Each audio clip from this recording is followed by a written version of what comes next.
Have you ever noticed how life, even when it seems peaceful and stable, can sometimes feel a little too quiet?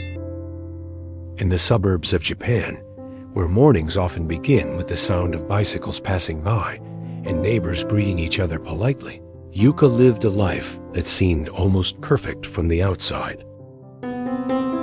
She and her husband had been married for many years, building a home filled with routines, traditions, and small comforts. It was the kind of life many people would admire: calm, safe, and predictable. But beneath that quiet rhythm, Yuka carried a feeling she couldn't easily describe. Her husband, a man deeply committed to his work, often came home late and exhausted. He cared for his family, but his energy was spent mostly at the office. Yuka, meanwhile, found herself with long stretches of free time. At first, she filled her days with small tasks: cooking, cleaning, gardening, reading. Yet over time, the repetition of these routines began to weigh on her. The silence of the afternoons grew heavy, and a subtle loneliness settled in. This wasn't the kind of loneliness that comes from being abandoned or forgotten. It was more delicate, more hidden. It was the quiet realization that while life was steady, it was missing something that made her feel alive.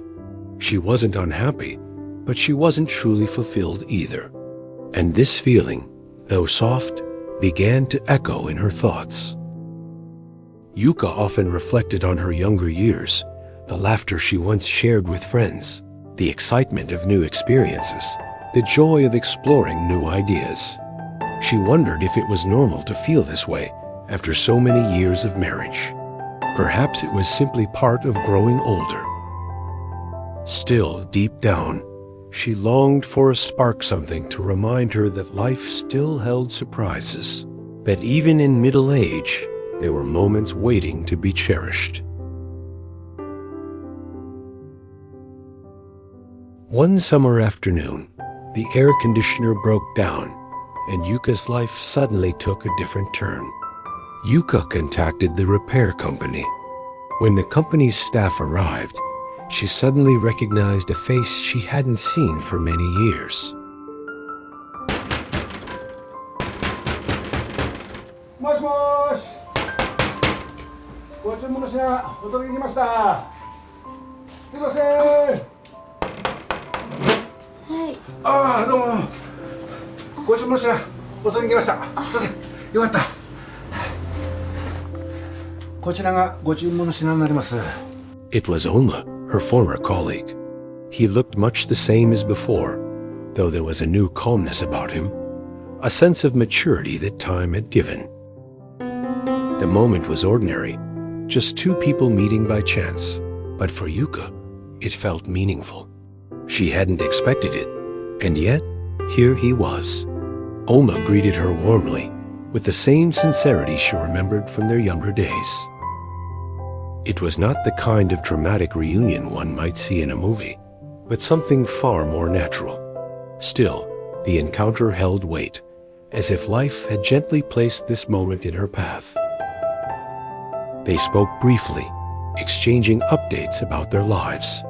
Oma's words were simple, but behind them was a kindness and depth that Yuka hadn't felt in a long time.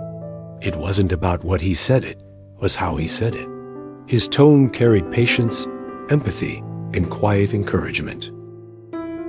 For the first time in many months, Yuka felt a subtle shift within herself.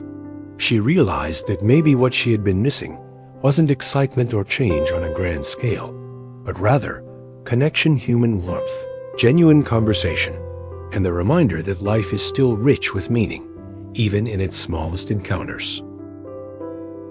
The meeting with Oma stayed in Yuka's thoughts long after they said goodbye. It wasn't because of anything dramatic or unusual, but because of the gentle way he reminded her of something she had almost forgotten: the importance of being present, of noticing life as it unfolds. Yuka felt at ease. Oma didn't rush their conversation. He asked about her daily life, about the small details that others might overlook. When she spoke, he listened not with distraction, but with real attention. Through these conversations, Yuka began to reflect on her own life with new clarity. She realized that the emptiness she had been feeling was not necessarily caused by her husband's absence, but by her own lack of renewal. Her routines had become so repetitive that she had stopped investing in herself, her interests, her curiosity, her growth. Oma's words were simple, but carried weight. He reminded her that everyone, no matter their age, deserves to find joy in learning new things and in caring for their own inner world. He spoke about how he had taken up reading philosophy, gardening, and practicing mindfulness to keep his mind fresh.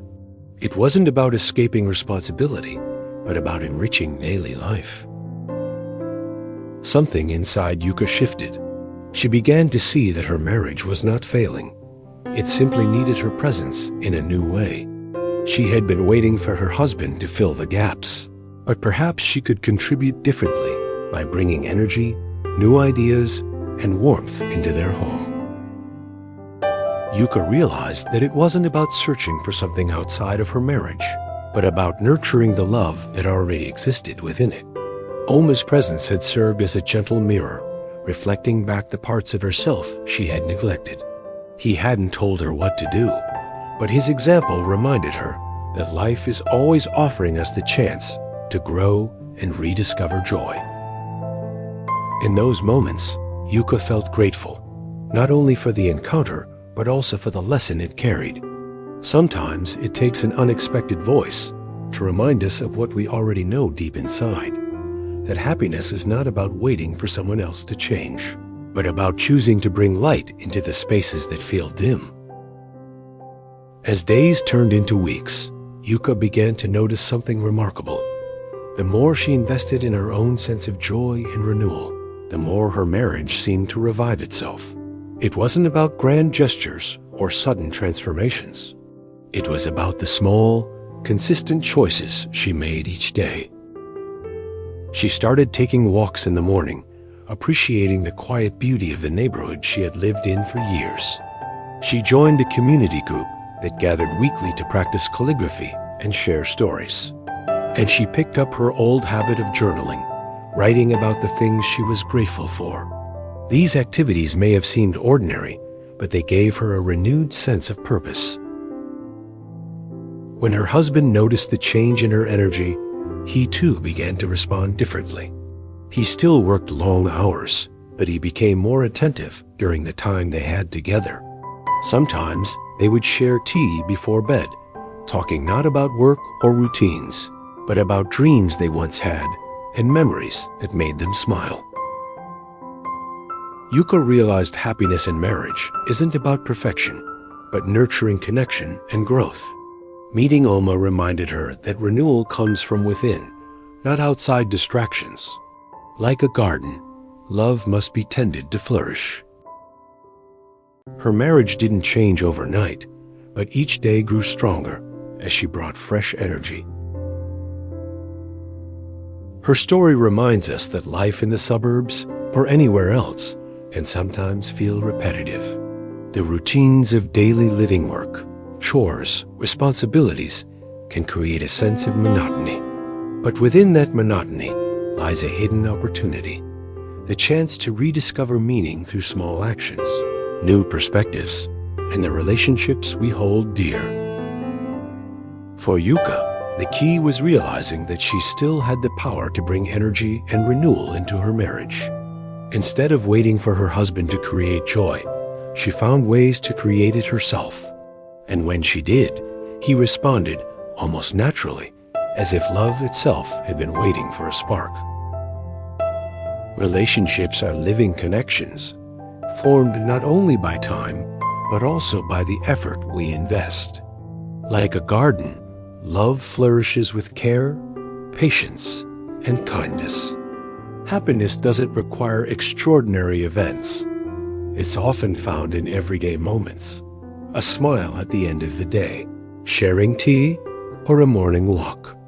These simple gestures, when cherished, become the foundation of lasting joy.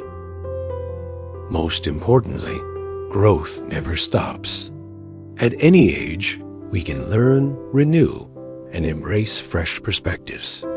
Yuka's journey was not about seeking outside her marriage, but rediscovering the joy within it.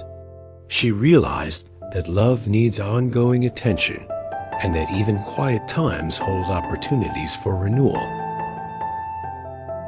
Her story invites us to look inward, not for what's missing, but for what's already present. Happiness is about choosing, again and again, to see beauty in the ordinary and nurturing it with gratitude and care.